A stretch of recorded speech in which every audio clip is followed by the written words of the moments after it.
ثم الصلاة والسلام على أشرف الأنبياء والمرسلين حبيب إله العالم أبي القاسم المصطفى محمد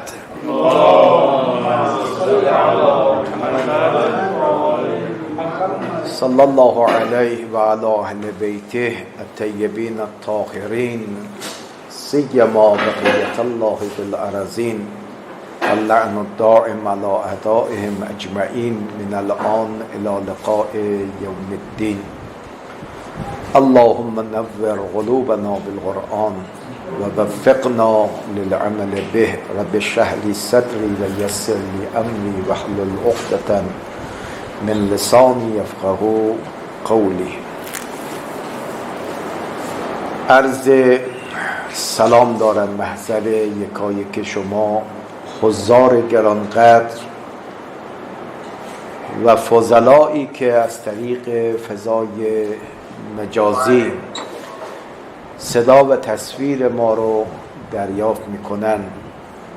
خدا را شکرگزاریم که این فرصت رو به همه ما مرحمت فرموده است که سر سفره قرآن و اطرت به عنوان دو منبع اصلی برای استنباط حکم شرعی حضور پیدا بکنیم. موضوعی که انشاءالله به حول قوه الهی قرار از هفته 2 روز در محضر شما خوبان باشیم، موضوع بسیار بسیار مهم اجتهاد و تقلید است. اولین سؤالی که در این باب مطرح می شود این است که مجتهد کیست و اجتهاد چیست؟ این مبحث مهم. بخش دوم هم در رابطه با تقلید است. اونجا هم این سؤال مطرح می شود: مقلد کیست و تقلید چیست؟ اما اجازه می خواهم پیش از ورود به صلب بحث که بحث اجتهاد باشد چند نکته مهم مقدماتی رو تقدیم محضر شما خوبان بکنم که توجه به این نکات برای بهره برداری بیشتر این جلسه به ما کمک می‌کند. اولین نکته این است که مستحضر هستید دروس حوزه دارای 3 مرتبه هست، 3 دوره هست. دوره اول دوره مقدمات است که شخص طلبه در این دوره با ادبیات و منطق، صرف و نحو آشنا می شود که امروزه بهش میگن سطح 1 حوزه. دوره دوم دوره عالی حوزه هست که همون سطح 2 و 3 حوزه می باشد. دوره سوم دوره نهایی یا همون درس خارج می باشد که دوره عالی دروس حوزوی می باشد. این یک نکته. یعنی الان جلسه ای که ماها دوره هم جمع شدیم اون دوره عالی دروس حوزه می باشد که الان توضیحاتی رو عرض خواهم کرد. نکته دوم که در رابطه با دروس خارج می باشد روش شناسی درس خارج می باشد. شما گاهی اوقات می بینید که شخص عمری رو در درس خارج این و اون شرکت می کند، اما بعد از مدتی این شرکت در درس ها رهاوت و نتیجه‌ای براش ندارد. چرا؟ چون با روش شناسی درس خارج آشنا نیست. طرف شرکت در درس خارج رو همانند شرکت در درس دوره‌های مقدماتی یا دوره‌های عالی میپنداره، و حال این که نه، درس خارج برای خودش یک متد و روش خاصی داره که اگر ما با اون متد و روش خاص درس خارج آشنا نباشیم، از شرکت در درس خارج اون بهره لازم رو نخواهیم گرفت. این روش شناسی درس خارج هم برای استاد درس خارج لازمه و هم برای متعلم و طلبه‌ای که در درس خارج شرکت میکنه مهمه. خوب این نکته رو عنایت کنید. هم استاد باید بداند تدریس خارج یک روشی دارد غیر از روش تدریس سطوح، و تا استاد این روش شناسی درس خارج را نداند و درست اعمال نکند، طلبه‌ای هم که پای درس او می‌نشیند از اون حظ و بهره لازم رو نخواهد بود. هم طلبه باید روش شناسی درس خارج رو بدوند. بله، یک زمانی میرفتی درس صرف، نحو، ادبیات، منطق، رسائل، مکاسب شرکت میکردی، اما الان که در درس خارج میشینی، نشستن در درس خارج روشش با روش گذشته با هم متفاوته. این بحث روش شناسی درس خارج. اما من این روش شناسی رو با چند تا سوال میخوام مطرح بکنم تا به اون پاسخ لازم برسیم. یک، هدف از درس خارج چیست؟ آیا هدف آن است که طلاب محقق با اصطلاحات آشنا بشه؟ بله. آیا روش شناسی درس خارج اینی که استاد بخواهد طلبه رو با اصطلاحات اصولی یا اصطلاحات فقهی آشنا بکنه؟ بیاد بگه امر آیا دلالت بر وجوب میکند یا دلالت بر ندب میکند یا دلالت بر طلب میکند، نهی دلالت بر فساد میکند یا نمیکند، اجتماع امر و نهی فی شیء واحد جایز است یا جایز نیست. آیا هدف از درس خارج آشنا نمودن طلبه هست به اصطلاحات؟ پاسخ خیر. چرا؟ چون من این اصطلاحات را قبلا آموختم.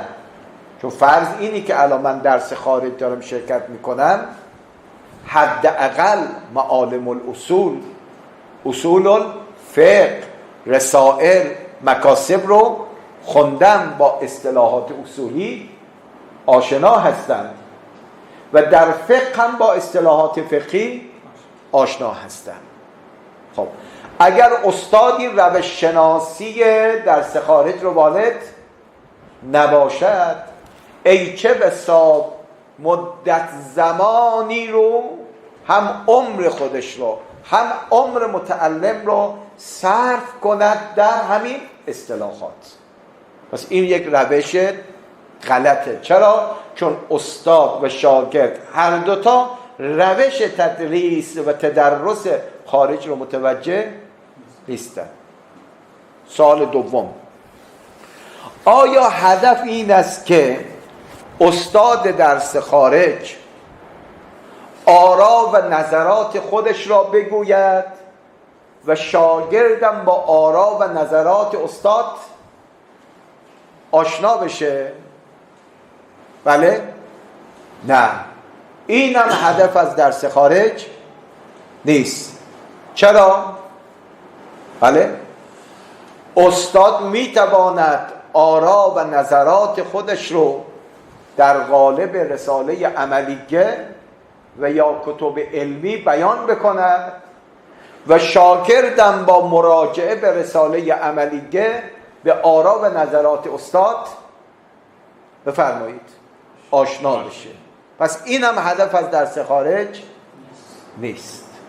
سوال سوم، آیا هدف از درس خارج این است که استاد استدلال فقهی و یا اصولی را بگوید و شاگرد هم این استدلال را بله گوش بدهد؟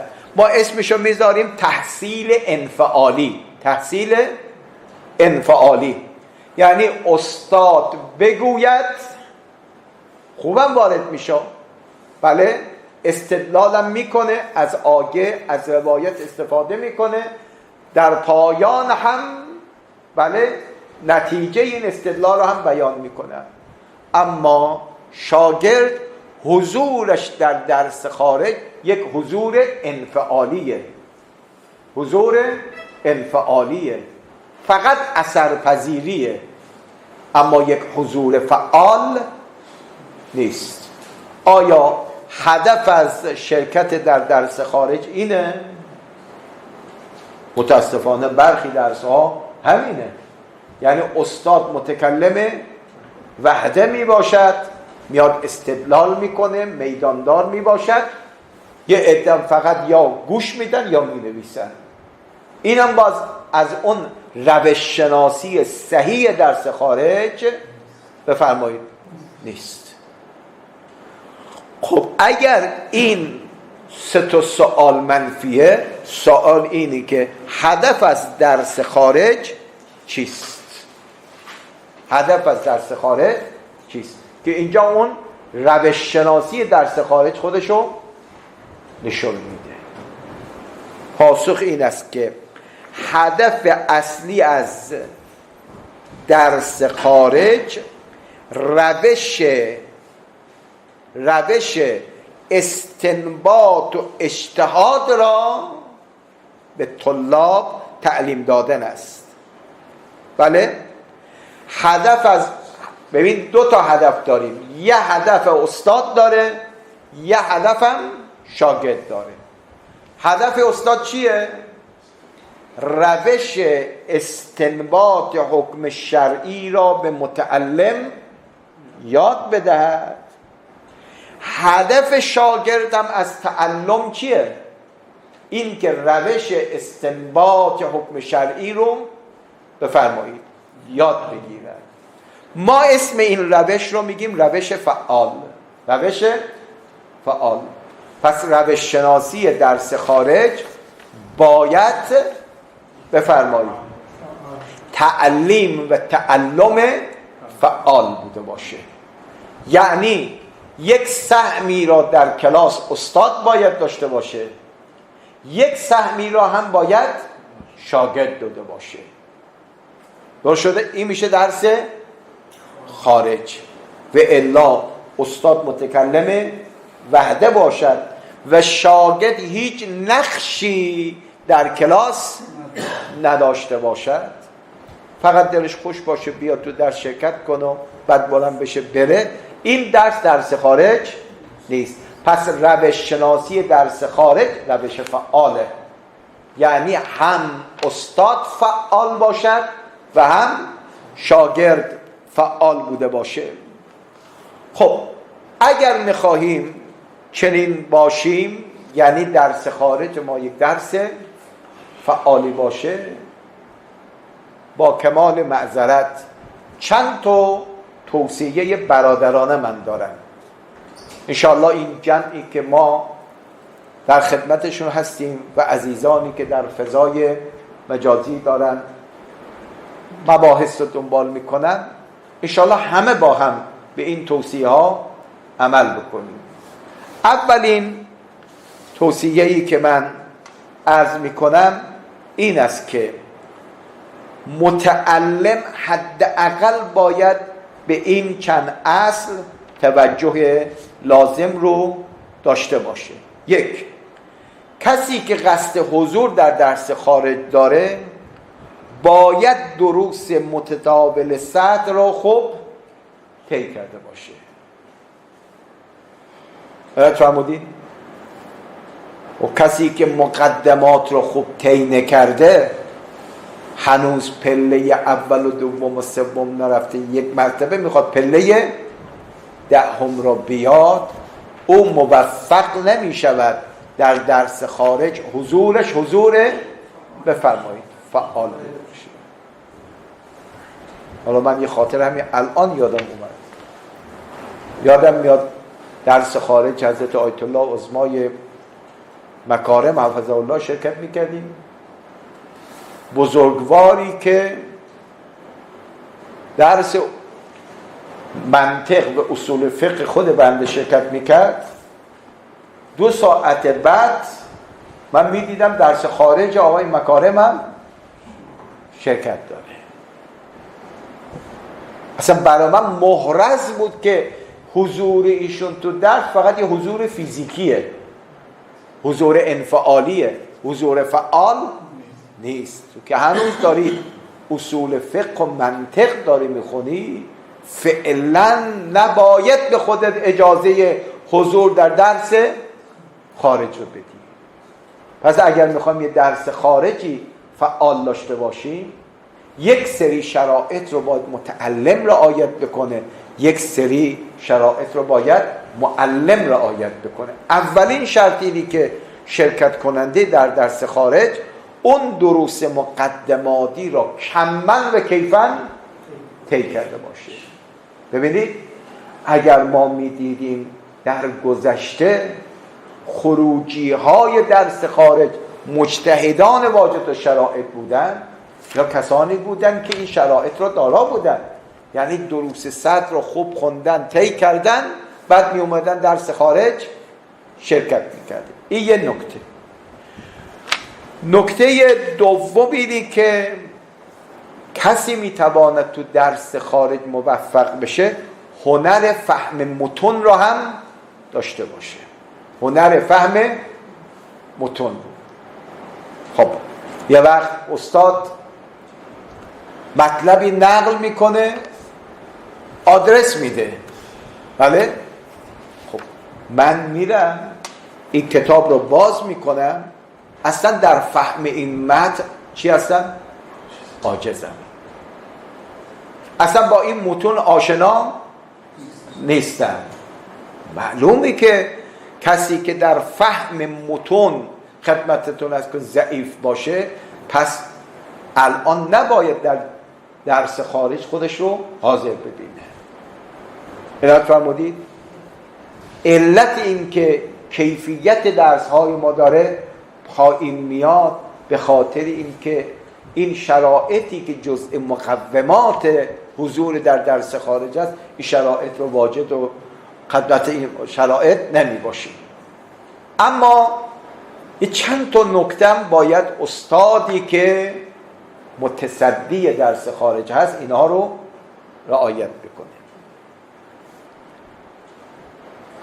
یک انتخاب استاد، ما پای درس کدام استادی بنشینیم؟ بله؟ حداقل استادی که این شرط رو داشته باشه. چند تا شرط. یک، استادی که از جهت بیان واجد شرایط باشه، سلاست در بیان داشته باشه، خوب بتونه مطلب رو تبیین بکنه، جا بندازه، به بار دیگر ورود و خروج بحث رو خوب برای مستمع تبیین بکنه، خوب بتونه حرف بزنه. این یه نکته. ما داشتیم در قم افرادی بودن واقعا ملا، اما در بیان مشکل داشتن، لذا درس اینا همیشه خلوت بود. چرا؟ حقا داشت طلبه. می اومد میگفت که من اصلا نمیفهمم ایشون ورودش کجاست، خروجش کجاست. در تبیین مطلب اون تسلط و قدرت و قوت بیان رو نداشته. این یک. دو، قدرت و قوت از جهت محتوا. بعضی ها میبینیم که قدرت بیانشون عالیه اما محتوای مطلبشون محتوای قوی و غنی بفرمایید نیست. به بار دیگر خود استاد باید به عمق داشتن محتوای درس خودش عقیده داشته باشه. به الا استادی که عمق نداره، محتوا نداره، باید بداند که هم عمر خودش رو داره ضایع میکنه، هم عمر دیگران رو داره ضایع میکند. نکته سوم، استاد باید اهل خلاقیت باشه. اهل بفرمایید خلاقیت و نوآوری بوده باشه. اقوال دیگران رو خلاقانه نقل میکند، خلاقانه اونها رو رد بکنه، بعد بیاد نظر خودش رو بیان بکنه. خیلی افراد درس خارجشون مقلدانه هست، خلاقانه نیست. نکته چهارم، جسارت و شجاعت استاده. حالا انشاءالله میاییم. خیلی از آیون داریم که از نظر دلیل به یک مطلب میرسن اما چون شهرت برخلاف اینه، جرأت و جسارت مخالفت با شهرت رو بفرمایید نداره. نه، یک استاد علاوه بر اون خلاقیت باید این جرأت و جسارت رو هم داشته باشه. به عنوان نمونه عرض میکنم، آیا در میان اغسال غسلها غیر از غسل جنابت باقی اغسال واجب مکفی از وضو هست یا نیست؟ بالاتر، آیا اغسال مندوبه و مستحبه مثل غسل جمعه مغنی از وضو هست یا نیست؟ الان شما فتاوا رو ملاحظه بفرمایید، مشهور فقهای ما میگن تنها غسلی که مکفی از وضوء چیه؟ غسل جنابت. بقیه اغسال رو مغنی از وضوء نمیدانند الا برخی از فقهای معاصر.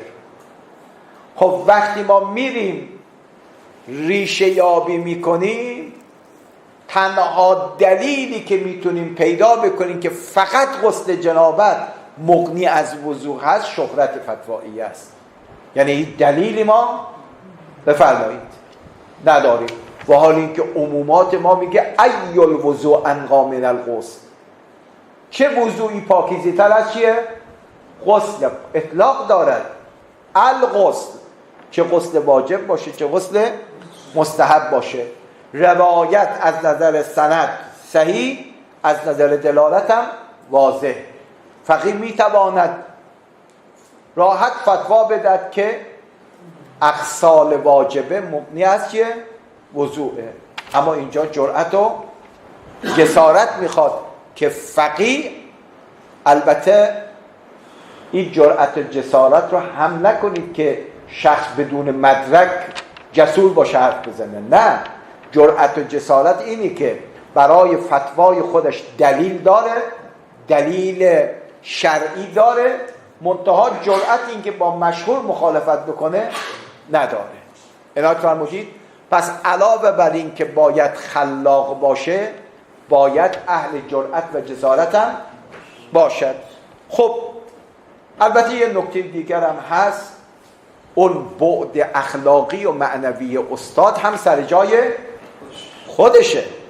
یعنی اگر استاد خدای نخواست از نظر عقیده نادرستی داشته باشه، از نظر اخلاق و رفتار ناپسندی داشته باشد، قطعا در شاگرد اثر میگذاره. لذا انسان استادی که میخواد انتخاب بکنه باید واجد شرایط باشه. به تعبیر شیخنا الاستاد علامه جواد آمولی، این تعبیر قشنگ از ایشونه، میگه استادی انتخاب بکنیم که هم خوب حرف بزنه هم حرف خوب بزنه، هم خوب حرف بزنه هم حرف خوب بزنه. خوب حرف بزند همون بیان رسایی داشته باشه. حرف خوب بزند یعنی دارای محتوا بوده باشه. این هم در رابطه با شرایطی که یک استاد باید دارا بوده باشد. نکته دیگری که من میخوام عرض بکنم این است که دروس خارج در طی 150 سال اخیر دارای 2 سبک و 2 مکتب بوده است در حوزه‌های تشیع. این نکته ظریفه. سبک دروس خارج در 150 سال اخیر، یک مکتب نجف بوده. مکتب نجف شیوه درس خارجشون، سبک درس خارجشون سبک القایی و استماعی بوده است. القایی و استماعی بوده است، یعنی القا و بیان از طرف استاد و استماع از طرف بفرمایید شاگرد. ندرتاً پیش می آمد شاگرد از استاد سوال بکنه. اگه سوالاتی داشتن استاد میفرمود بذارید برای بعد از بفرمایید درس. این سبک بوده. یه سبک دوم هم داشتیم، مکتب سامرا بوده. مکتب سامرا، مکتب نجف مثلا درس مرحوم آخوند خراسانی از همین شکل بوده، یعنی القایی و استماعی بوده. اما مکتب سامرا که مرحوم میرزای شیرازی بزرگ رضوان الله تعالی علیه مؤسسش بوده، مکتب اشتراکی بوده. مکتب اشتراکی به این معنا که ابتدا استاد موضوعی رو طرح میکرد، بعد مشارکت استاد و شاگرد بود. استاد یه چیزی میگفت، شاگرد یه چیزی میگفت، سرانجام استاد میآمد یک جنبندی میکرد، خلاصه درس رو بیان میکرد. پس یک سبک داریم سبک القایی، یک سبک داریم سبک اشتراکی. در حوزه قم هم که متأثر از حوزه نجف و سامرا بوده، غالب درس‌ها در قم هم همون سبک القایی رو دارد.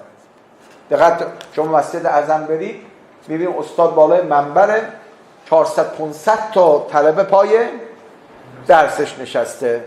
استاد نیم ساعت 45 دقیقه درس میگه، گهگاهی می‌بینید از گوش و کنار یک سوالی مطرح میشه.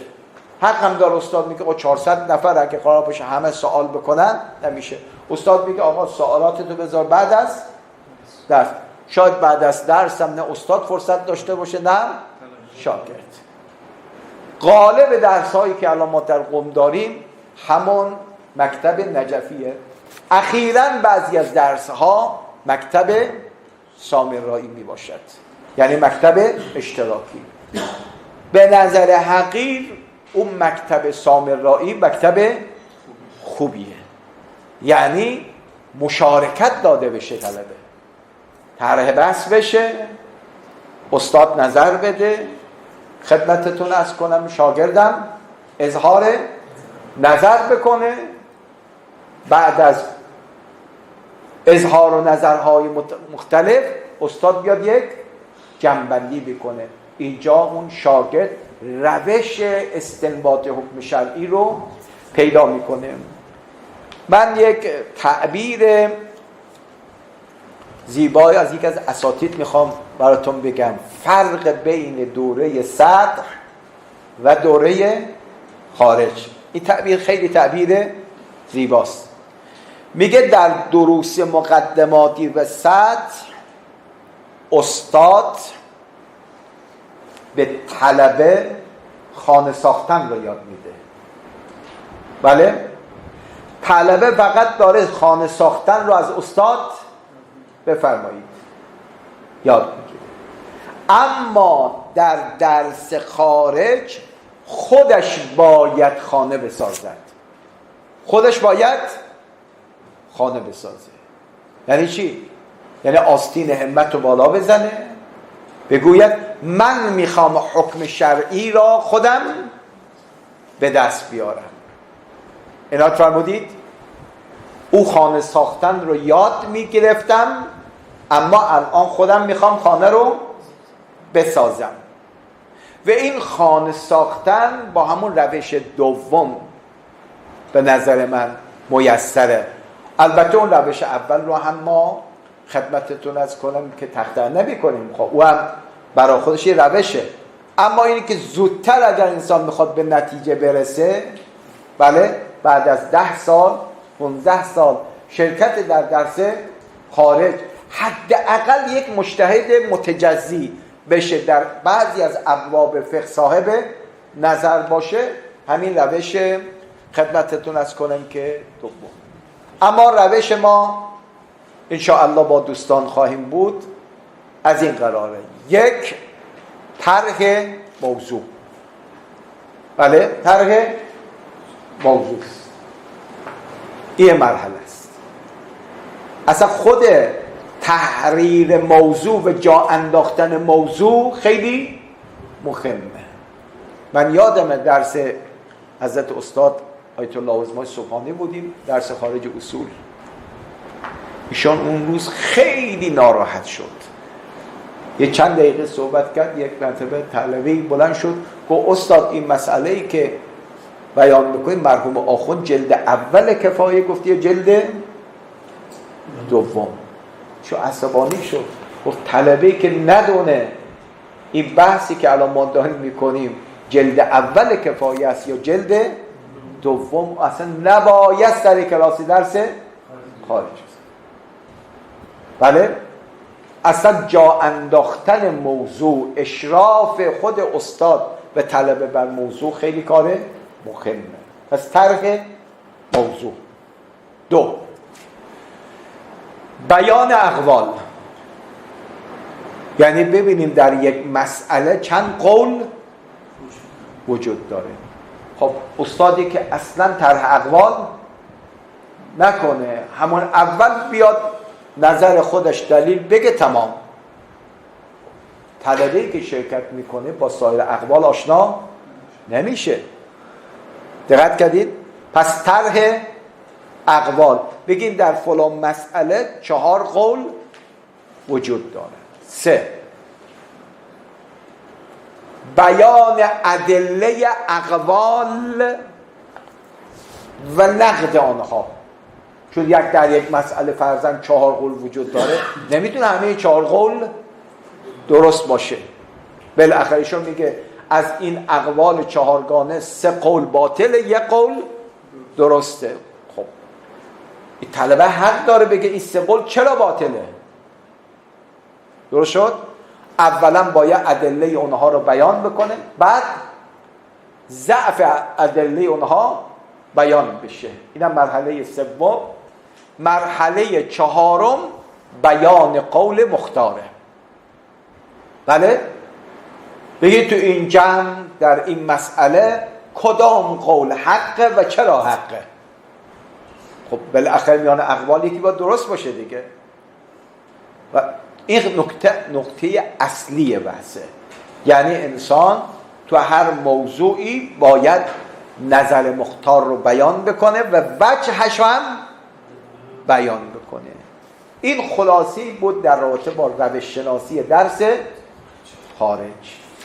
پس ما 2 نوع درس میتونیم داشته باشیم: انفعالی و فعال.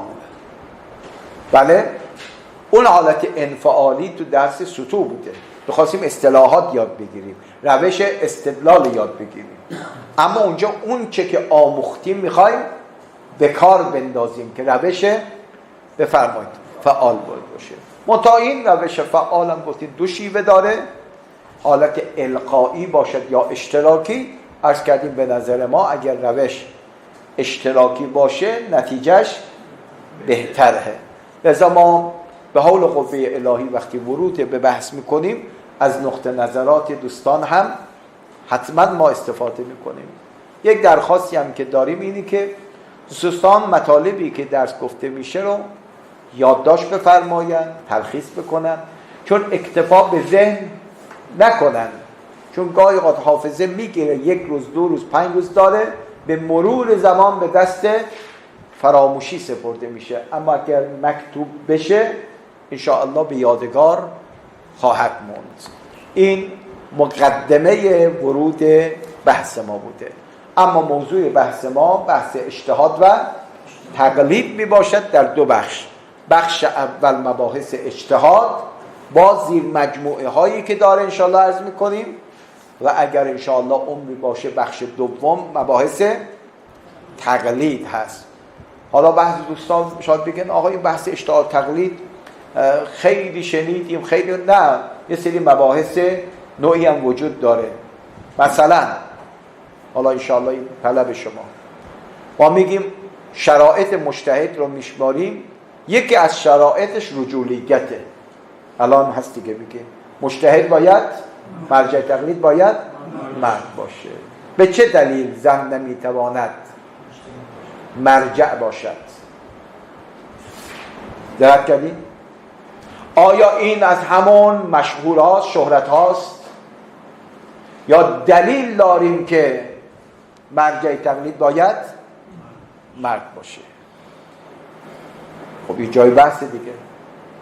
الان بعضی از معاصرین داریم میگن نخیر کی گفته مرجع تقلید حتما باید مرد باشه؟ نه، زنم میتونه مرجع تقلید باشه. خب اینو باید بحث بکنیم انشاءالله. تقلید از میت. خب یه تقلید داریم